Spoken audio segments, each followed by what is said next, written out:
நீதிமொழிகள் புஸ்தகத்தின் 18ஆம் அதிகாரத்தின் 3வது வசனத்தை வாசிக்கலாம். நீதிமொழிகள் 18 அதன் 3வது வசனம் இப்படி சொல்லப்பட்டிருக்கும், துன்மார்க்கன் வர அவமானம் வரும். துன்மார்க்கன் வர அவமானம் வரும், அவமானத்தோட நிந்தையும் வரும். ஸ்தோத்திரம். இங்க சாலமன் ஒரு வார்த்தை அழகா எழுதி வச்சிருக்கிறார். அவமானம் எப்ப வரும்? துன்மார்க்கன் வரும் பொழுது அவமானமும் வரும், அவமானம் வரும் பொழுது நிந்தையும் வரும். இதை நீங்க கொஞ்சம் பிரிச்சு பார்க்கணும். எப்படின்னா, என் வாழ்க்கையில் ஒரு அவமானம் வரும் என்றால் ஏதோ ஒரு துர்க்கிரியை நான் என்ன பண்ணிருக்கிறேன். ஒரு துன்மார்க்கம், ஒரு துன்மார்க்க ஜீவியம், யாருக்கோ ஒரு துன்மார்க்கம் நான் பண்ணதனால நான் அவமானத்தோட என்ன பண்றேன், நிக்கிறேன். துன்மார்க்கம் வெளியே வந்த அவமானம் தானா என்ன பண்ணும். அப்ப இதை நீங்க கொஞ்சம் ஆழமா படிச்சுக்கணும். எப்படின்னா, என் வாழ்க்கையில் அவமானம் மாறாமல் இருக்கு என்றால் என் துன்மார்க்கம் ஏதோ இன்னும் மாறாம இருக்குன்னு அர்த்தம்.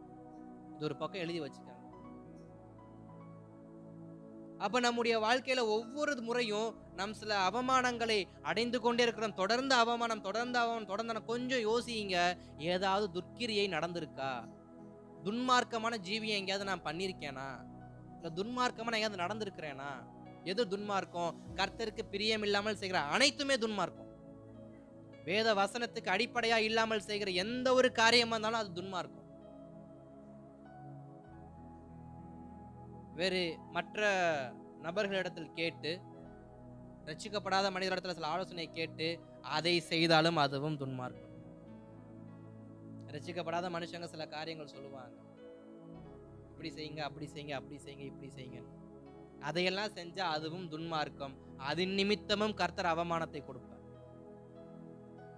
அதன் நிமித்தமும் கர்த்தர் அவமானத்தை கொடுப்பார். அப்ப நம்முடைய வாழ்வில் துன்மார்க்கங்கள் இருக்கும் வரை அவமானங்களும் இருக்கும். துன்மார்க்கம் நம்மை விட்டு வெளியே வரும் பொழுது நமக்கு பலவர்ண அங்கி கிடைக்கும், நமக்கு பாதரட்சை கிடைக்கும், நமக்கு முத்திர மோதிரை கிடைக்கும், வேலைக்காரனாய் அல்ல மகனாய் வாழ்வதற்கு கிருபை கிடைக்கும். புரிஞ்சிருக்கும்னு நினைக்கிறேன்.